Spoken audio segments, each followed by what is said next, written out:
Hello and welcome to another Simple Trading Ideas trading tutorial. In this Simple Trading Ideas trading tutorial, we're going to continue our discussion of using indicators to make trading decisions. This is part 4. So when we left off the very last time, we were looking at a 10-period moving average and a simple trading system constructed using that 10-period moving average. What we want to do now is, rather than have an arbitrary, say, 10-period moving average, we may be more interested in seeing if there is a better moving average for us to use. So let's pop over to a chart. Okay, here we are in our daily QQQ PowerShares QQQ Trust Series 1 chart. Okay, so we've got our chart set up, and you'll notice something a bit different. You'll notice the bar chart itself, and you'll notice 4 different colored lines running close to the prices there. Each of these is a simple moving average, but rather than just the 10-period moving average, there are a variety of other moving averages here as well. Okay, so in this instance, the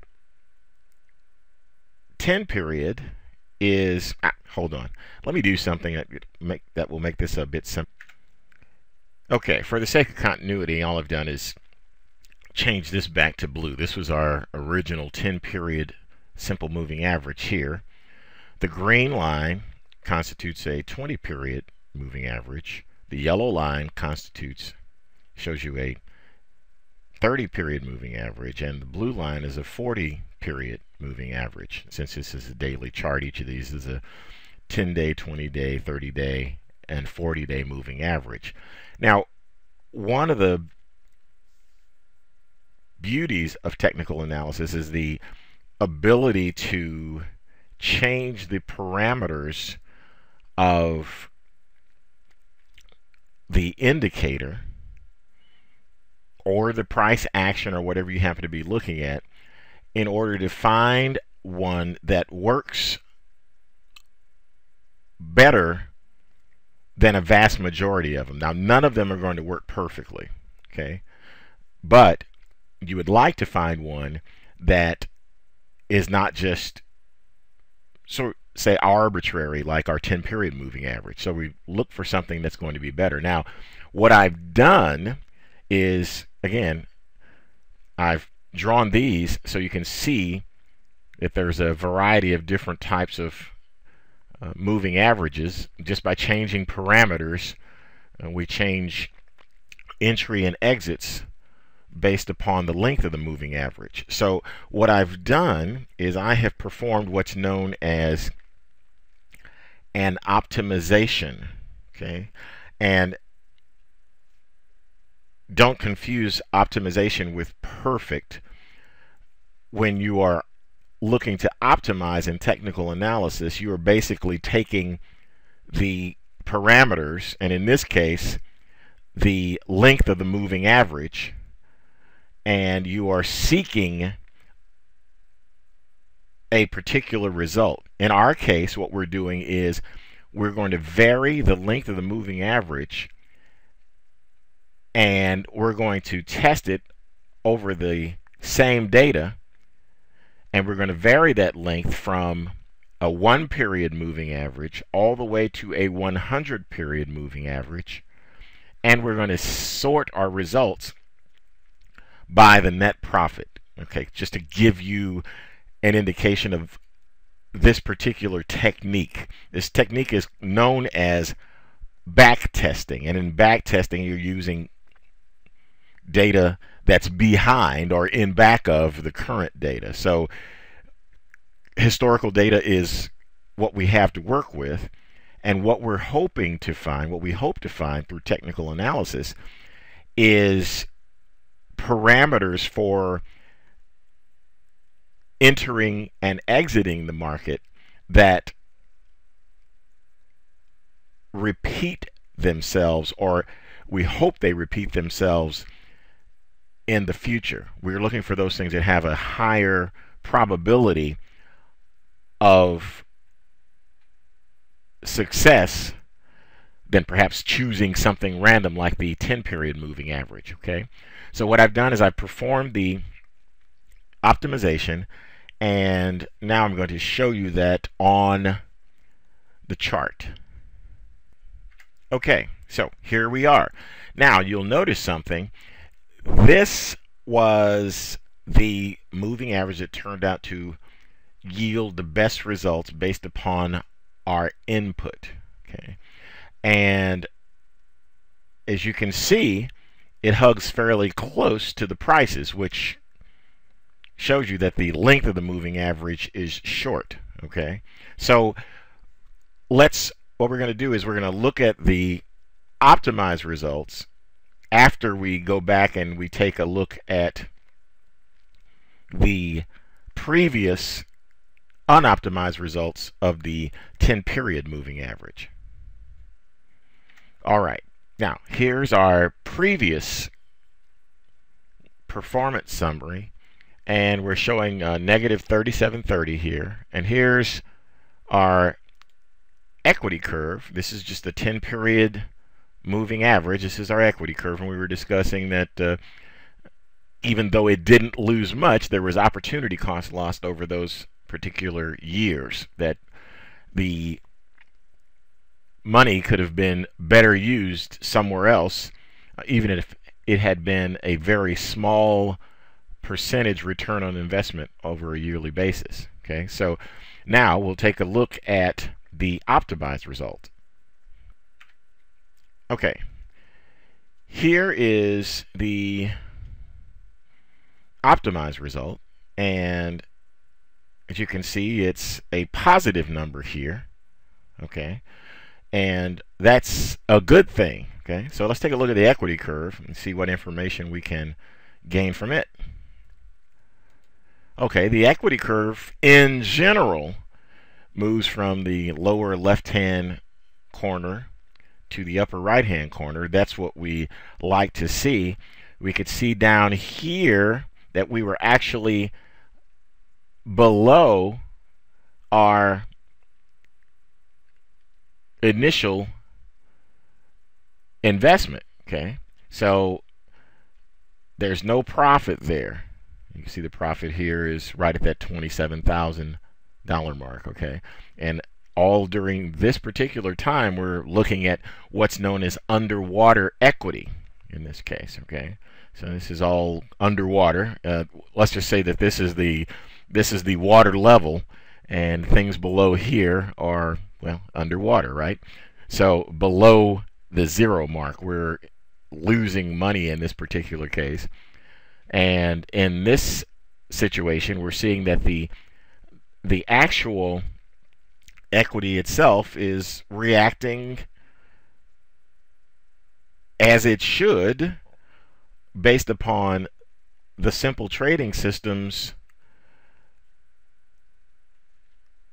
reaction to the market. So how in sync the trading system is and the market is reflected in the equity curve. When the trading system is more in sync with the market, the equity increases. When it's less in sync or not in sync at all, it decreases. Okay, all right, so now we're going to take a look at the actual spreadsheet with the optimization information in it. All right, here we are, and here in this first column we've got the length of the simple moving average, and as you can see down here, we go from 1 all the way through 100. Okay, over 1 through 100. Okay, and what we're looking at here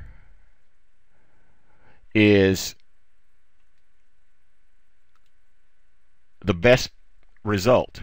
Okay, so if we filter this from largest to smallest, we'll see that that 27,570 was the best result based upon net profit. Okay, and that's a 2-period or 2-day moving average. The next best result was gained from the 16-period moving average. Okay.